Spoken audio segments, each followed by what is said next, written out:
Is the brand new Syncro4 the best budget buggy you can buy, or did Team Corally cut too many corners? Let's find out. This is a 4S 1/8 scale buggy, and I think Team Corally did really good on the body and on the paint job. This orange colorway looks really good. This is a new body for them and a new wing for them, and there's quite a bit new under the hood as well. As usual for Team Corally, this is a nice, thick polycarbonate body. They have tethers for the body clips, and these are pretty good body clips. They hold well and they're easy to release. It's under the hood where things have really gotten interesting though. Gone are the Team Corally classic aluminum towers, and we have these plastic towers in their place. I'm really interested to see how well these hold up to some serious abuse. We've got brand new composite shocks. You can see we're missing the sway bars, and then deep inside here we've got some differentials that are different from most of their other models. Those composite towers are connected to composite tower to chassis braces, and there is no tower to tower brace, though you can see there is a spot for one. I think this is the exact same one off the Spark. We've also got a composite hybrid motor mount. We'll be taking a look at that in a minute, a 4S power system, and another composite tower here in the back. We've got composite links, and you can see those are attached to aluminum, so it's not all plastic in the towers. We've got a really nice CNC cut 3mm aluminum chassis plate, composite arms front and rear, aluminum D and A blocks, but plastic B and C blocks. Some new wheels and tires we'll be taking a look at in a minute, and a new wing. Let's take a closer look at some of these new parts, starting with one of these new shocks. These shocks are fairly similar in design to their aluminum shocks that they normally run. However, they've replaced quite a bit of the aluminum with plastic. I'm really curious to see how well that holds up. Sometimes plastic can actually be more durable. You can see these nice plastic shock cap protectors. They attach to the bottom arms the same way as their 6S line does, just with a single screw. This is usually a fine mounting system. And here's the new shock. You can see they've got a plastic upper and lower mount. I think this is the exact same mount as they use on their 6S trucks. We've got an aluminum threaded collar and then a composite shock body. Team Corally has a really nice spring retainer. You actually have to turn it 90 degrees to remove it, so they almost never come off on their own. They've got some really thick shock fluid in here. I'm actually kind of surprised at how thick it is. I'll be curious to see how that affects the handling of the buggy. At least on my model, these shock caps are very tight, so you're going to need some tools to take them off. That might even be a little too tight.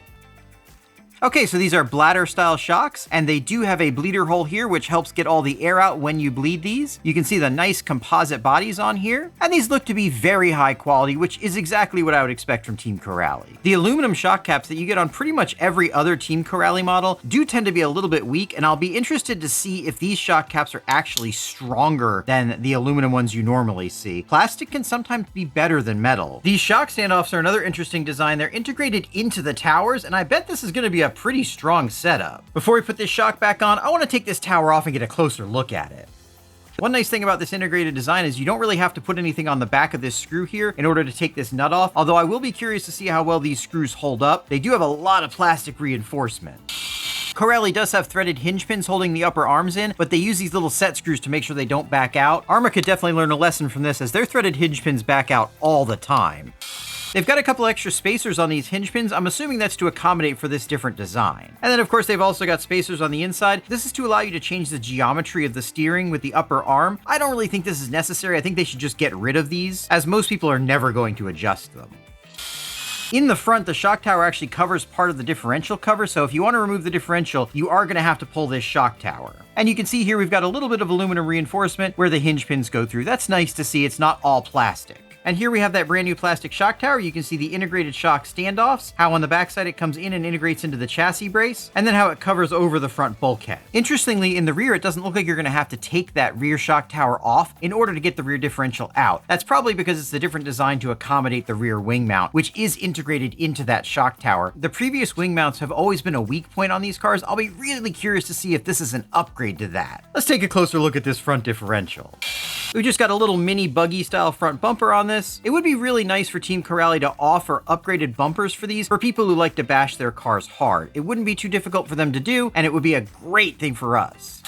As you can see under this cover, we've got a nice machined aluminum A block. The D block, which is the block all the way in the back, is also machined aluminum, but the B and C blocks are plastic. That's okay because most of the impacts you take are going to be in the front or the rear, and that's where you really need the strength. And with that, we should be able to take this cover off and the differential comes right out. As you can see, this is an all-steel differential, which is a huge advantage over the 3S Arrmas, and we've also got steel CVDs, which is another advantage. The amount of hardware you have to remove in order to get the differential out isn't the smallest I've ever seen, but it's not terrible. One difference between this differential and most of the Team Corally differentials is these are sintered steel gears. These are not CNC machined billet gears. Sintered steel is still steel, it's just made in a different process and isn't quite as strong as CNC machined steel. You can also see that the outdrives are not the nice spring steel of the most modern 6S rigs. These were on a lot of the previous version vehicles like the Jambo, and they did have some issue with wear over time. Being as this car is lighter and lower powered, it might not be as much of a problem here, but it is definitely something to keep an eye on, and one of those things that you definitely will be able to upgrade to those spring steel units. You can see these come pre-shimmed out of the factory, which is a really nice thing. However, you always want to check the shimming on your differentials to make sure it's right. I've got a whole video about that if you want to check that out. This new shock tower design comes with a bunch of different shims and spacers for these arms. You're going to want to take a look at the manual. Fortunately, these manuals are really good. They've got comprehensive parts breakdowns and tell you exactly where everything goes. You're going to want to make sure you check out these manuals because there's a new transmitter with this car, the CT2S. Seems like a pretty good transmitter. It's got a foam wheel and actually feels pretty good compared to a lot of these other cheaper small transmitters.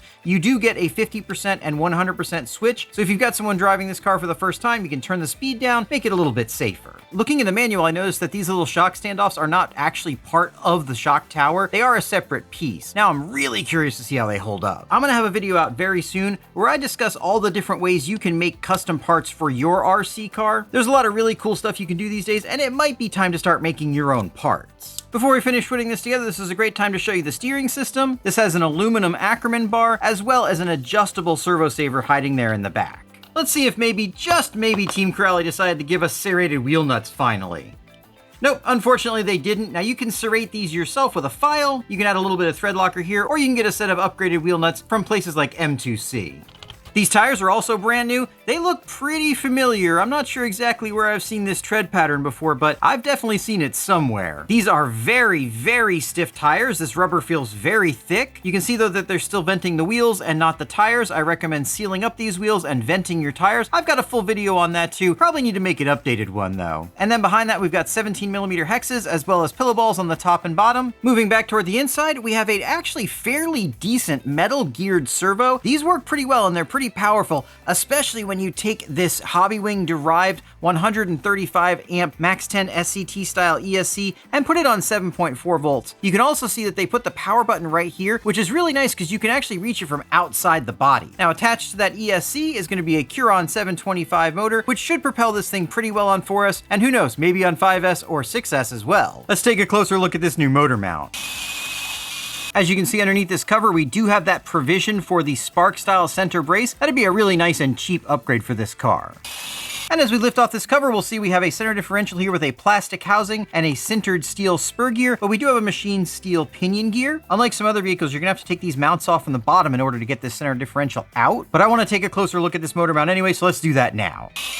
Once you have those screws out, this all just lifts out, the center differential pulls right out, and then we can see this hybrid plastic aluminum motor mount. We can see we've got a plastic main mount here with an aluminum plate that goes all the way around the motor behind it. That should be pretty strong. The one downside of this is that you do not have a sliding motor mount. You've got options for 13, 15, and 17 tooth pinions, which should give you a pretty decent range, but that is gonna be a bit limiting if you like to put whatever pinion you want on here. And we can see here that the center differential is leaking a little bit, just like every Team Corally center differential seems to come from the factory. They never seem to really leak once you start using them. I think this might be a pressure differential problem that happens during shipping. The center differential fluid feels a little bit thin. I know I'm gonna wanna go a bit thicker. Just keep in mind that I am changing the driving dynamic of the car a bit by doing this.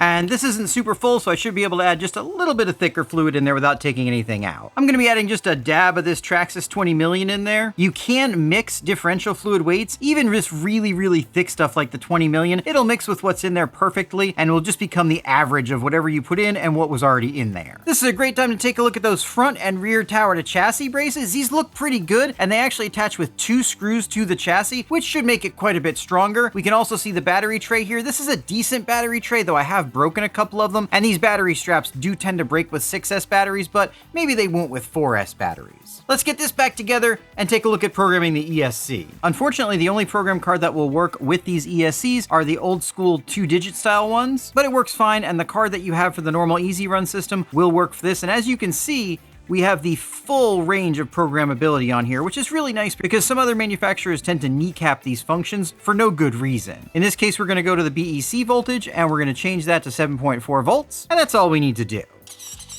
Making that change really improves the performance of the servo. Just keep in mind that with that improved performance comes increased risk of breaking it. I think it's worth it, but it's up to you to decide whether or not you want to do that. Speaking of performance, let's get this 4S battery charged, see just how fast this thing is off-road, how durable it is, and how fun it is. All right, let's see how fast this thing is off-road.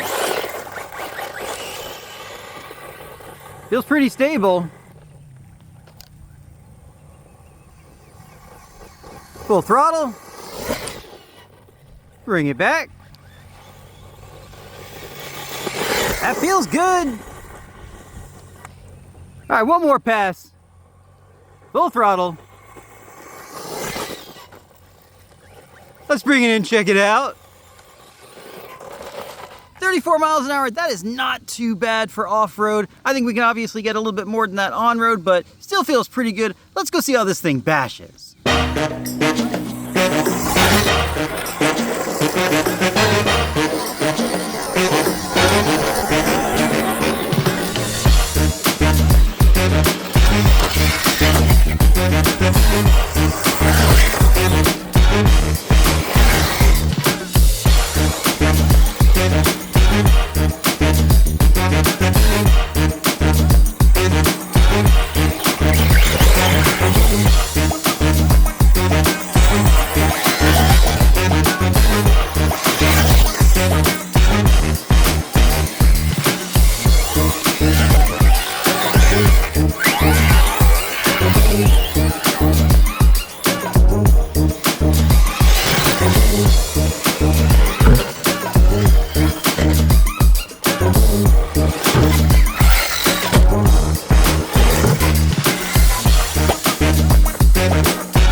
So after a few hard packs, what did we break? Well, as far as I can tell, not really anything. Those plastic shock towers have held up really well as the plastic motor mount. Braces are all in good shape. The chassis is still straight and flat. Tires are in good shape, as is the front bumper. I did have a little bit of a problem with this one spring, but it was completely my fault. I hit a rock really hard right here and bent the top of the spring. Overall, through what I would consider to be a few packs of medium hard bashing, this buggy has held up very well, and I think I can recommend you give one of these a try. This Syncro4 is direct competition to the Arrma Typhon 3S, and it is superior in quite a few ways. You've got metal in a lot of places where the 3S has plastic. It's not quite as fast, but it does have plenty of power. And don't worry, in the next video, we're gonna fix that speed problem. It handles really well, and once you factor in the eternal coupons and the fact that they don't charge tax on most of the sites that sell these, this will actually be basically the same price as a 3S Typhon. The only downsides might be parts availability. You're not gonna go down to your local hobby shop and get parts for this, but you can get them online pretty cheap and pretty quick. And then upgrades, there aren't gonna be as many upgrades for the Team Corally cars as there will be for the Arrma cars. That being said, this is an awesome car, and I highly recommend checking one out, and I also highly recommend checking one of these out.